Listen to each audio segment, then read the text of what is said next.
염증이 생기게 되면 치아는 뼛속에 박혀 있거든요. 그 뼈가 녹아요. 그게 다시 회복이 안 돼요. 항생제를 먹을 정도 아닐 때는 피하지 마시고 그 부분을 먼저 양치를 시작해요. 다 닦아요. 그 다음에 마지막에 한 번 더 해요. 그 다음에 더 여기서 중요한 팁은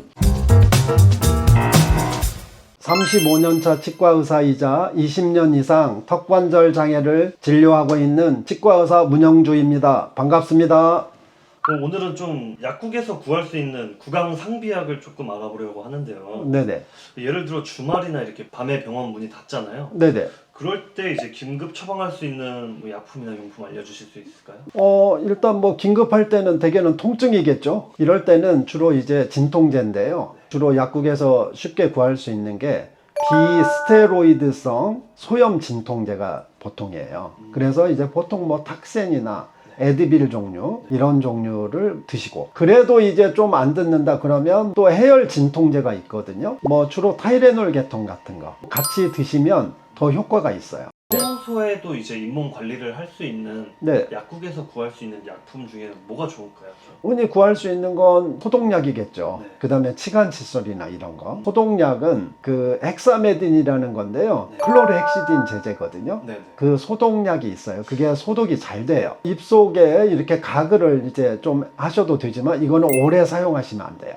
어떤 부위가 좀 붓고 아프고 막 되게 짜증나 이럴 때 있잖아요. 예. 그럴 때는 양치를 깨끗이 하시고, 그 다음에 헥사메딘 아까 그 소독제를 치간 칫솔이나 칫솔에 묻혀서 그 부위를 살살, 너무 자극이 가지 않게끔 네네. 살살 이렇게 해서 소독을 해주는 거예요. 아, 그거는 주기는 어느 정도 보면 좋을까요? 계속 좀 아파, 병원도 갈 수 없어, 서너 번, 뭐 너댓 번 해도 돼요. 그 대신 이제 헥사메딘이나 이런 걸 사용하고는 입을 잘 헹구는 게 좋아요. 왜냐면 헥사메딘은 오래 쓰게 되면 이것저것 세균을 다 죽이거든요. 그것만 주의하시면 됩니다. 그 헥사메딘을 엄청 매일 써서 네. 치아가 검해졌다는 사람도 있거든요.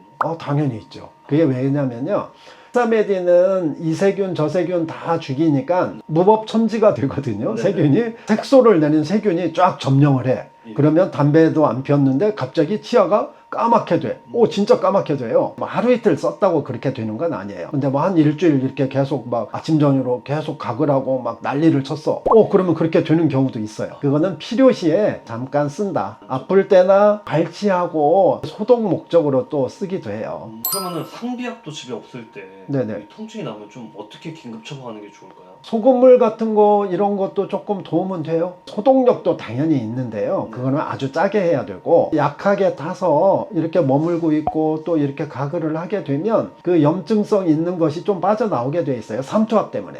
소금물로 좀 가글을 한다든지 이렇게 하면 되고요. 그 다음에 또 항균성이 있는 치약이 있거든요. 네네. 그걸 좀 이렇게 발라놓기도 하고 그러면 조금 도움이 돼요. 우리가 뭐 먹다 보면 음식 있잖아요. 뜨거운 게 확 터졌어. 그래서 어디가 데워서 막 진짜 아파. 그럴 때는 항균이 잘 되는 치약이 있어요. 네. 그거 한 5분, 10분 발라놓고 또 이렇게 헹궈내고 이렇게 몇 번 하면 도움이 돼요. 만약 그 피 하나 난다고 치과 사람들 잘 안 가긴 하잖아요. 네네. 만약에 잇몸에서 피가 날 때는 그럼 어떻게 좀 처방하는 게 좋나요? 일단은 양치를 해야 돼요. 네네. 보통은 우리가 피가 나면 피하게 되죠. 네. 어떻게 해요? 그 부분은 안 닦죠.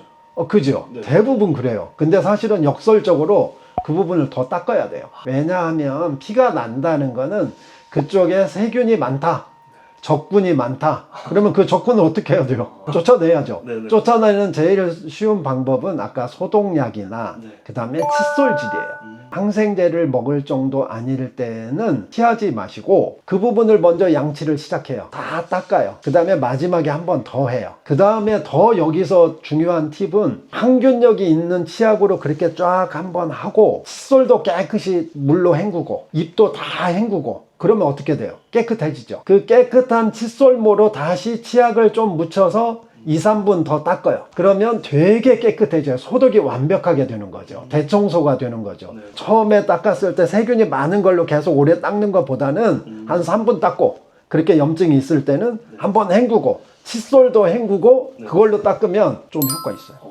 네. 잇몸이 엄청 아플 때 병원을 찾지만 그 전에 잇몸이 아프기 전에 오는 신호 같은 게 당연히 있죠. 잇몸 질환의 특성을 좀 알아야 되거든요. 염증이 생기게 되면 치아는 뼛속에 박혀 있거든요.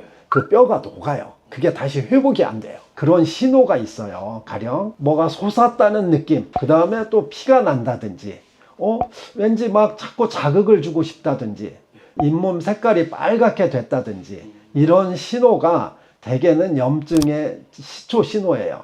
그런데 이거를 이제 좀 지나고 깨끗이 관리했더니 괜찮아졌다. 네. 그걸로 끝. 이렇게 하는 경우가 되게 많거든요. 맞아요. 근데 속에서는 골마 터질 수가 있어요. 아까 꼭 이런 사인이 있을 때에도 치과에 가서 한번 엑스레이도 찍어보고 검진을 꼭 하셔야 된다는 게 되게 중요해요. 그렇지 않으면 한번 그 뼈가 내려간 거는 다시 회복이 잘 안 돼요. 또 회복시키려면 그것도 또한 쉽지는 않아요. 그렇기 때문에 아프거나 그 다음에 염증이 좀 있을 때는 응급실에 내가 이제 잘 관리도 하고 치과에 가서 꼭 검사를 해야 돼요.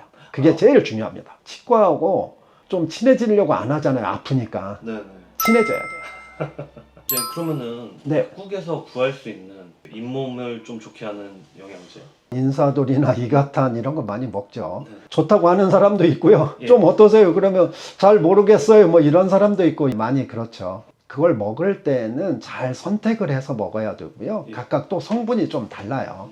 그 다음에 또 하나 여기서 간과할 수 없는 거는 잇몸이 이렇게 붓고 또 나 여기가 좀 이상해, 염증이 생겨, 그러면 대개는 원인은 있어요. 아니 땡 굴뚝에 연기 안 나죠. 네. 안 나죠. 그래서 원인을 찾아야 돼요. 왜냐하면 입속은 우리 건강의 센서거든요. 온도계처럼 반응을 해요. 보통은 우리가 보면 스트레스 네. 받으면 이가 들뜨잖아요. 네네. 그 다음에 피곤하면 그렇고, 내가 양치도 계속 잘했어. 그런데 이게 조금 뭔가 이상해. 한번 잘 내 먹는 거를 봐야 돼요. 영양제나 뭐 이런 건강기능식품을 많이 먹거든요. 네. 그런 영양제나 건강기능식품이 순기능도 하지만 역기능도 해요. 그 대사할 때 에너지, 그러니까 효소가 많이 필요한데 거기다가 다 써버리는 거죠. 그러면 내가 면역에 필요한 효소를 덜 쓰게 돼 있어요. 뭐 이것저것 이유가 없는데 내가 잇몸이 자꾸 붓고 아프다. 그러면 썼거나 뭐 이런 게 아니면은 의외로 먹는 거 영양제일 수도 있으니까 이거는 꼭 체크하셔야 돼요. 그래서 내가 최근에 한 달, 2달 전부터 그걸 먹었어. 근데 이게 조금 부어. 그러면 한번 그것도 체크해 봐야 돼요. 그래서 그거를 끊어 보시는 거죠. 치통으로 인한 고통이 줄어들고 구강 건강 향상에 도움이 되셨으면 합니다. 혹시 궁금한 점이 있으시면 언제든지 연락 주시면 성심성의껏 답변 드리겠습니다. 오늘도 긴 시간 시청해 주셔서 감사합니다.